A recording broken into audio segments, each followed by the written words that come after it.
Baik, bismillahirrahmanirrahim. Assalamualaikum warahmatullahi wabarakatuh. Selamat sore, salam sejahtera untuk kita semua. Kita masuk dalam mata kuliah Manajemen Pengadaan Jasa, chapter 4 ya, penyelenggaraan pengadaan.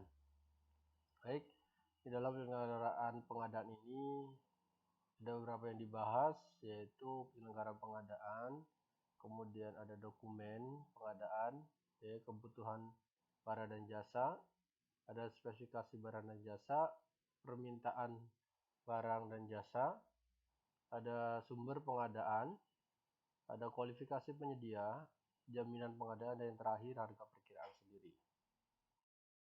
Baik, yang pertama terkait dengan penyelenggaraan pengadaan. Ya.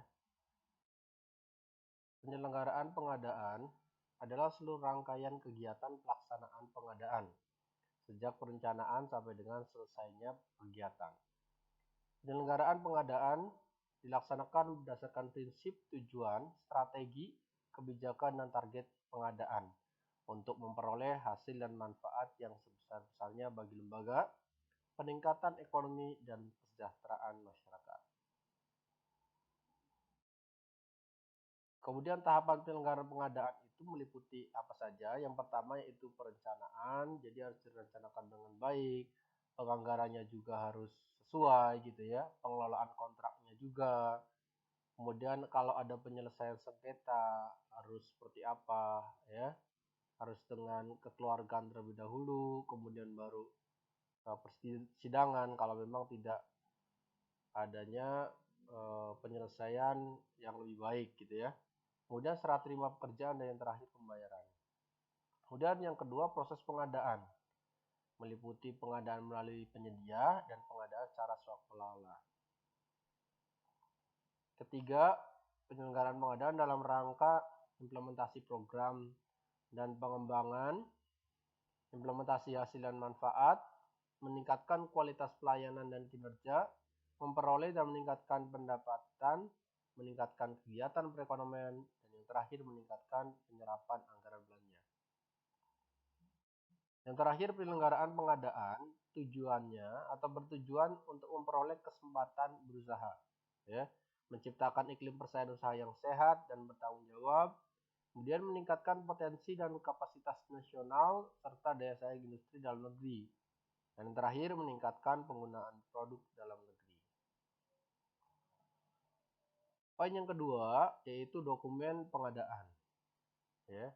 Dokumen pengadaan itu meliputi semua dokumen dan arsip yang digunakan dalam menyelenggarakan kegiatan pengadaan, baik berbentuk kertas, hard copy maupun perangkat lunak ya, soft copy. Nah, ini dokumen-dokumen pengadaan mencakup apa saja? Ya, ada permintaan untuk pengadaan, undangan dan pengumuman tender, ada instruksi kepada peserta, dokumen penawaran, ya, spesifikasi teknis dan KK, kerangka acuan kerja, daftar kuantitas dan harga, berita acara meeting, ya, penawaran, ya, kemudian hasil evaluasi, penetapan pemenang tender, keputusan pemenang tender, ada dokumen sanggah, pengumuman pemenang tender, fakta integritas, nanti ada SPK dan kontrak dan surat jaminan. Yang kedua, pengarsipan dokumen pengadaan ini bertujuan untuk keperluan audit, ya, apabila diaudit maka akan lebih mudah jika dokumennya itu lengkap. Kemudian monitoring, ya, monef ya, monitoring dan evaluasi, kemudian akuntabilitas, ya, keterbukaan. Kemudian pengukuran kinerja lembaga. Yang ketiga, kebutuhan barang dan jasa. Nah, kebutuhan barang dan jasa adalah kebutuhan nyata akan barang, ya, pekerjaan konstruksi, jasa konsultasi, dan jasa lainnya sesuai rencana kerja lembaga. Penetapan kebutuhan barang dan jasa dilakukan dengan mempertimbangkan penilaian prioritas kebutuhan dan kecukupan anggaran yang tersedia. Jadi pagu anggarannya itu berapa? Jangan sampai melebihi pagu anggaran yang sudah tersedia. Kebutuhan barang dan jasa yang pertama yaitu kebutuhan barang, ya. Kebutuhan barang, identifikasi kebutuhan barang ini meliputi kebutuhan barang yang diadakan sesuai rencana kerja, ya, sesuai rencana kerja lembaga, jenis dan jumlah barang yang dibutuhkan, sesuai kuantitas, sesuai kualitas, sesuai spesifikasi, fungsi, dan ukurannya. Kemudian kebutuhan pekerjaan konstruksi, ya. Kebutuhan pekerjaan konstruksi ini identifikasinya apa saja? Yang pertama, pekerjaan konstruksi membutuhkan sesuai dengan rencana lembaga, sama ya. Kemudian kapan pekerjaan konstruksi yang dibutuhkan sudah harus selesai dikerjakan, jadi sesuai rencana. Kemudian kemampuan dan ketersediaan penyedia atau kontraktor pelaksana, ya. Kemudian juga ada desain konstruksinya, yaitu desain konstruksi dipersiapkan sebelum tahun anggaran pengadaan, ya. Juga desain konstruksi dalam pelaksanaan pekerjaan, yaitu pada tahun anggaran yang sama dilakukan dengan jenis kontrak tahun tunggal, ya, bersifat standar. Risiko kecil, tidak memerlukan waktu yang lama untuk menyelesaikan pekerjaan, dan tidak memerlukan penelitian yang mendalam. Untuk kebutuhan jasa konsultasi, ya, konsultansi ini identifikasinya kebutuhan jasa konsultasi sesuai rencana kerja, ya, pastinya ya. Kemudian mengetahui jenis kebutuhan jasa konsultasi, fungsi dan manfaat pengadaan jasa konsultasi sesuai target dan sasaran yang ditetapkan. Kemudian kapan harus diadakan dan berapa lama waktu yang diperlukan untuk proses pengadaan. Kemudian yang terakhir, kebutuhan jasa lainnya. Identifikasi kebutuhan jasa lainnya itu antara lain kebutuhan jasa lainnya yang dibutuhkan sesuai rencana kerja lembaga, jenis kebutuhan jasa lainnya untuk menentukan jumlah tenaga kerja yang diperlukan sesuai dengan bidang dan pengalamannya. Kemudian kebutuhan jasa lainnya untuk memenuhi dan menunjang kegiatan yang bersifat rutin, ditetapkan sebagai kebutuhan prioritas yang diadakan pada setiap tahun anggaran. Kemudian yang keempat, spesifikasi barang dan jasa. Ya. Spesifikasi barang dan jasa adalah persyaratan teknis dan deskripsi barang dan jasa untuk menilai mutu sesuai kebutuhan yang harus dipenuhi oleh penyedia dalam melaksanakan pengadaan yang meliputi spesifikasi barang, pekerjaan konstruksi, barang konsultasi, dan jasa lainnya. Nah, ada 4 berarti ya spesifikasi. Yang pertama, spesifikasi barang, yaitu harus jelas jenis barangnya, ukurannya, kapasitas, fungsi kegunaannya gitu ya. Kemudian cara pembuatannya, material atau bahan baku yang digunakan, dan standar mutu yang dibutuhkan. Untuk spesifikasi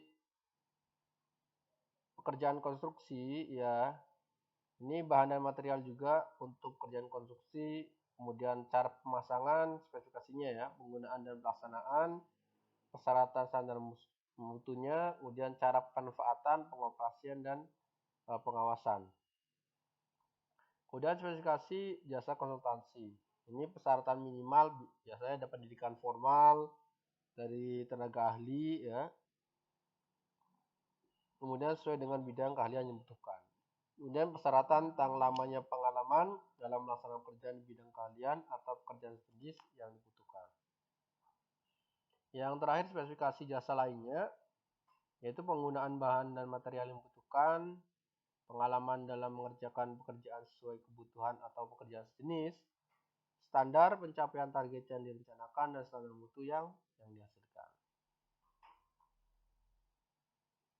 Selanjutnya, permintaan barang dan jasa, ya, atau requisition. Jenis permintaan pengadaan.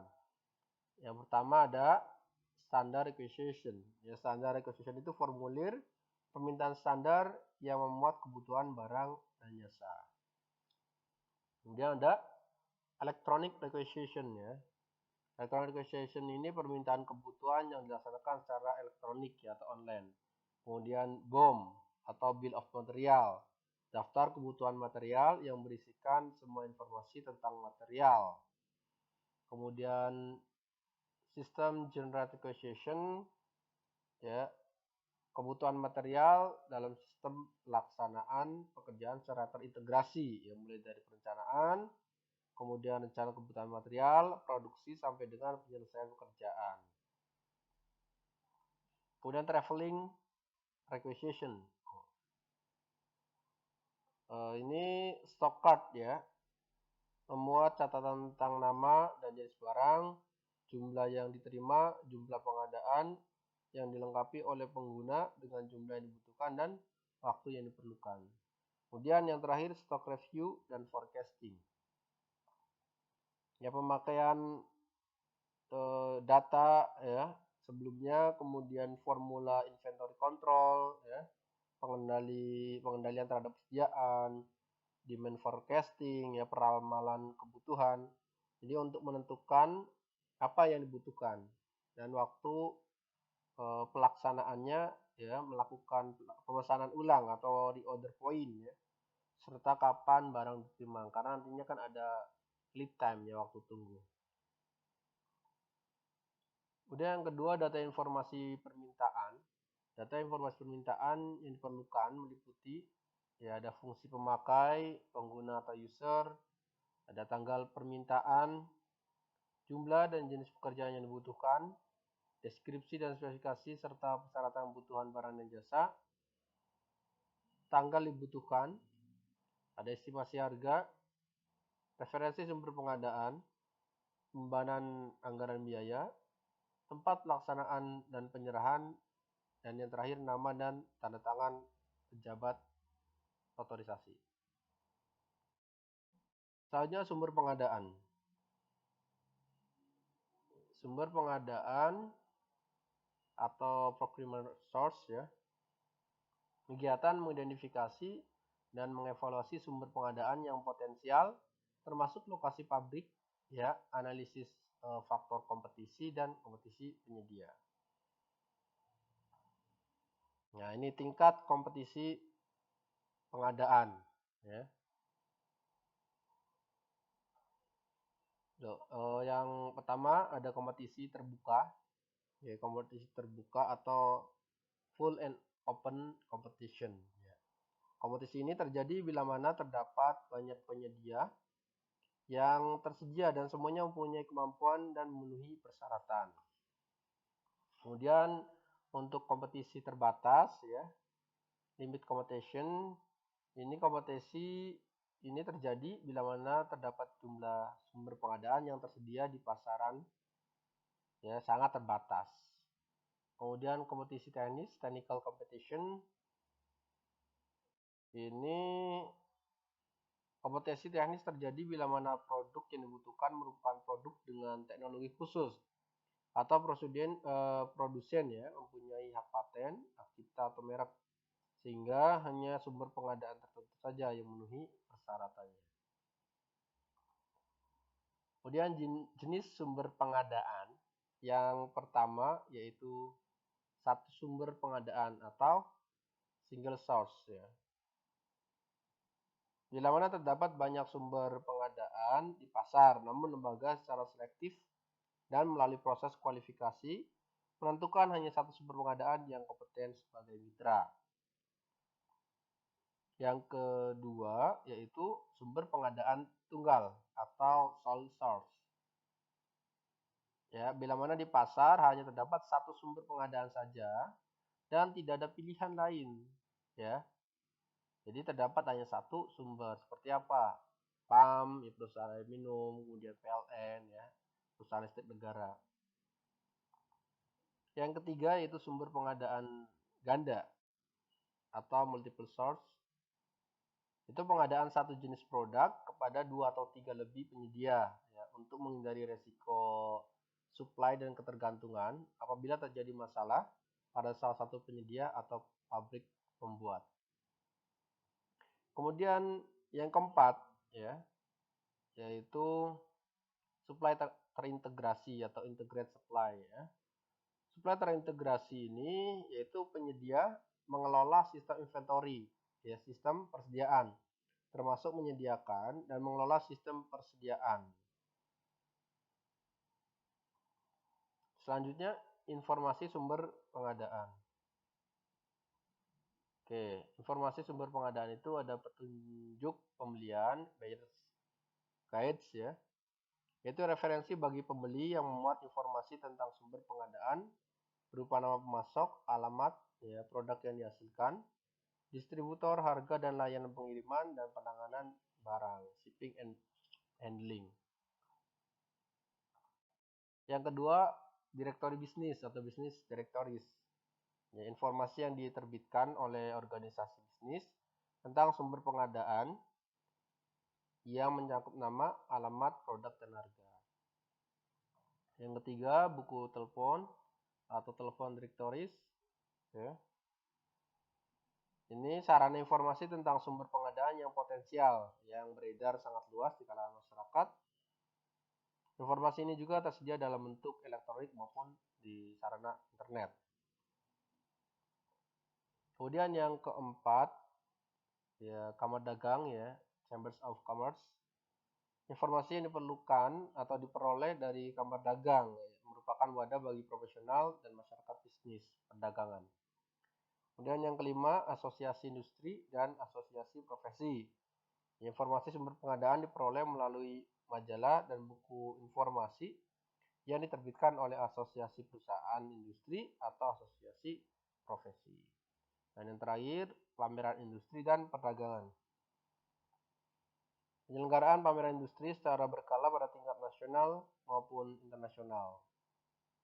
Ya, pameran akan memamerkan dan memperkenalkan produk baru atau modifikasi terhadap produk yang ada ya, serta inovasi produk-produk baru.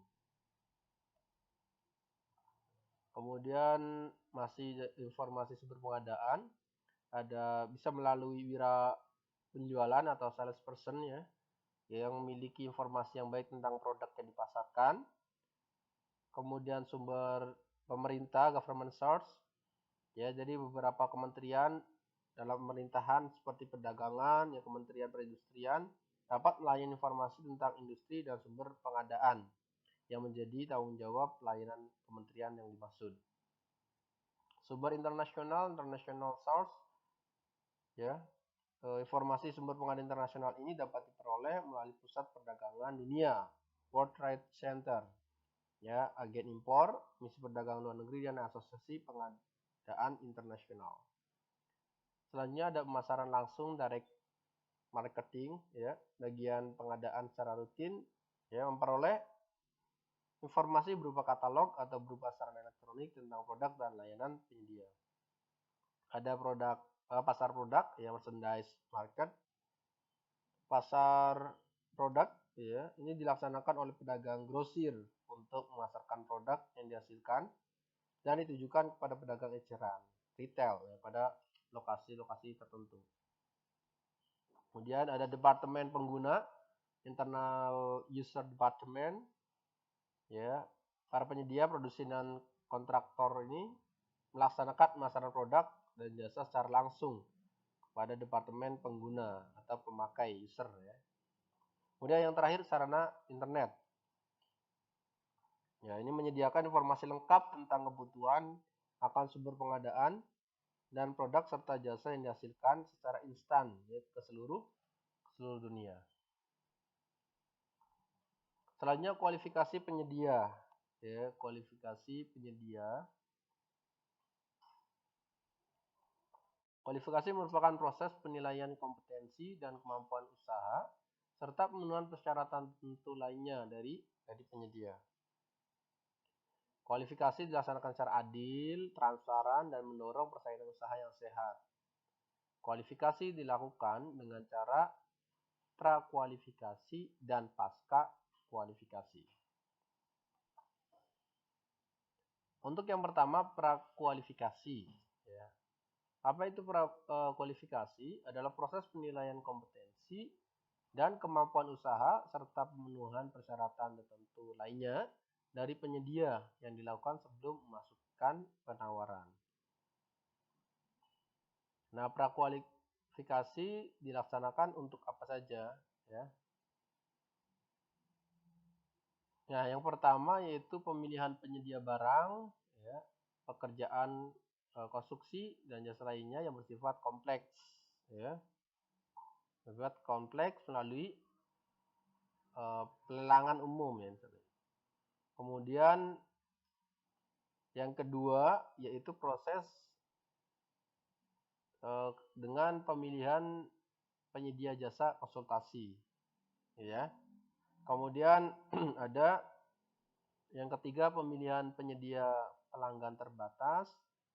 Yang keempat pemilihan penyedia yang menggunakan metode penunjukan langsung, kecuali ya dalam hal ini penanganan keadaan darurat. Jadi bisa juga prakualifikasi dengan menggunakan penunjukan langsung. Kemudian proses prakualifikasi menghasilkan daftar penyedia barang atau pekerjaan konstruksi atau jasa lainnya yang terkualifikasi, ya. Jadi sudah ini ya, atau qualified vendor, approved manufacturer list atau AML, dan yang terakhir shop list penyedia jasa konsultasi. Yang kedua pasca kualifikasi, ya. Pasca kualifikasi dalam proses penilaian kompetensi dan kemampuan usaha serta pemenuhan persyaratan tertentu dari penyedia yang dilakukan setelah periode pemasukan penawaran, ya. Pasca kualifikasi dilaksanakan untuk jenis pemilihan penyedia, ada pelelangan umum, ya. Kecuali pelelangan umum untuk pekerjaan kompleks. Ada pemilihan langsung, kemudian pemilihan penyedia jasa konsultasi perorangan. Nah, pelaksanaan penilaian kualifikasi baik prakualifikasi maupun pasca kualifikasi harus dilaksanakan secara adil, objektif, dan bertanggung jawab karena menyangkut kinerja dan kesempatan berusaha bagi penyedia.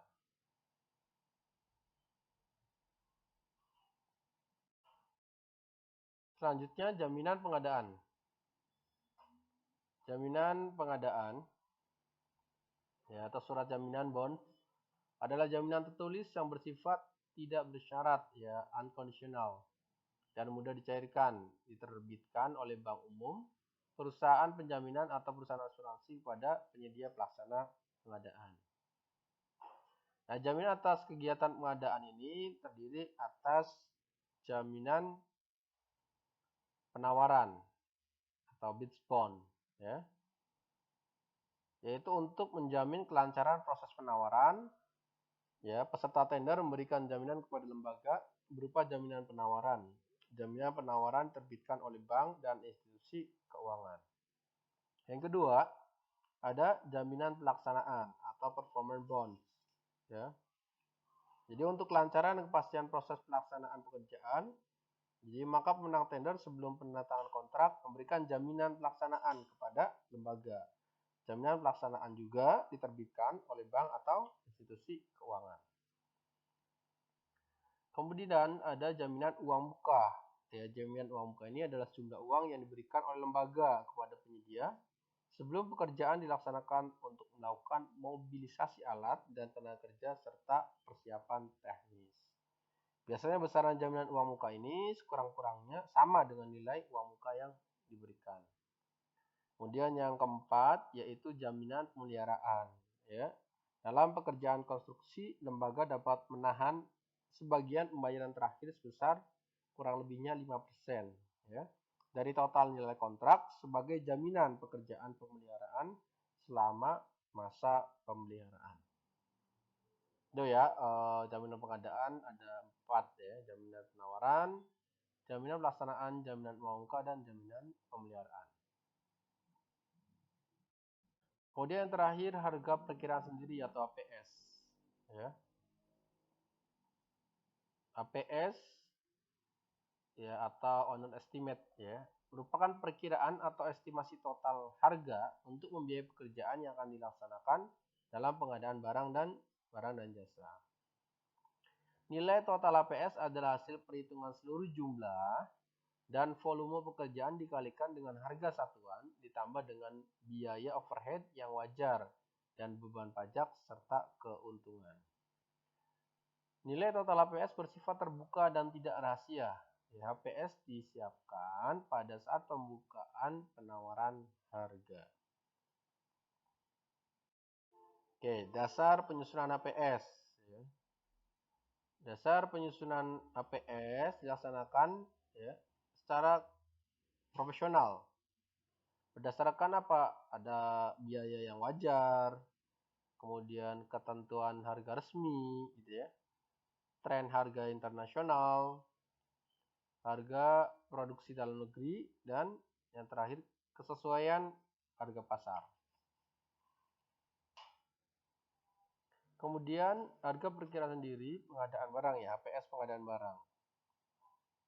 Ini komponen biayanya apa saja? Ada biaya bahan atau barang yang diadakan, ada biaya transportasi dan handling, ada biaya tenaga kerja, biaya asuransi barang, biaya pemasangan atau installing, kemudian biaya pajak yang wajib dibayar, biaya pelatihan dan juga biaya dan keuntungan.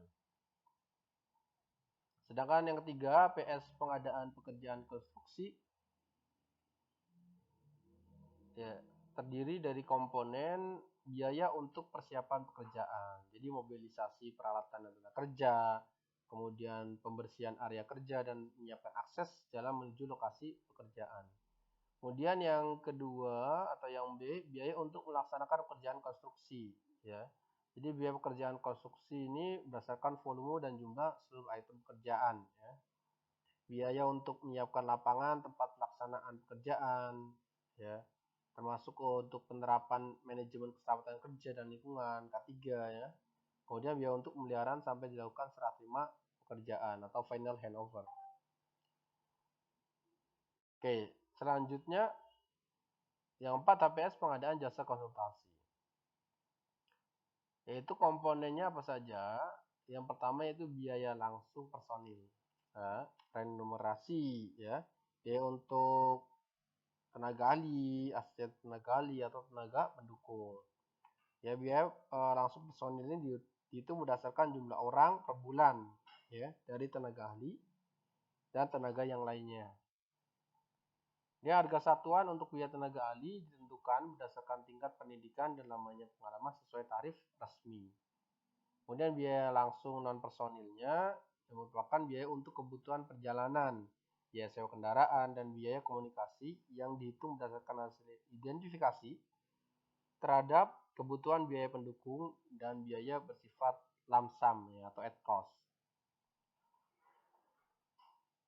Kemudian yang kelima, APS pengadaan jasa lainnya ya terdiri dari komponen biaya pengadaan bahan dan material yang diperlukan ya, termasuk untuk peralatan bantu ya untuk kerja. Kemudian yang kedua biaya pengadaan tenaga dan upah kerja termasuk untuk tenaga terampil ya, yang diperlukan. Kemudian fungsi APS ya. Fungsi APS itu yang pertama yaitu dasar untuk menilai kewajaran harga dan rincian harga penawaran. Yang kedua yaitu dasar untuk menetapkan batas tertinggi penawaran harga yang sah. Yang ketiga itu dasar penetapan besaran jaminan pelaksanaan bagi penawaran yang nilainya terlalu rendah ya dibanding nilai total HPS. Kemudian yang terakhir yaitu salah satu dasar acuan penilaian untuk menetapkan calon pemenang tender. Baik, terima kasih itu penjelasan dari chapter ini ya, pelaksanaan atau penyelenggaraan pengadaan. Terima kasih, selamat sore. Saya akhiri, assalamualaikum warahmatullahi wabarakatuh.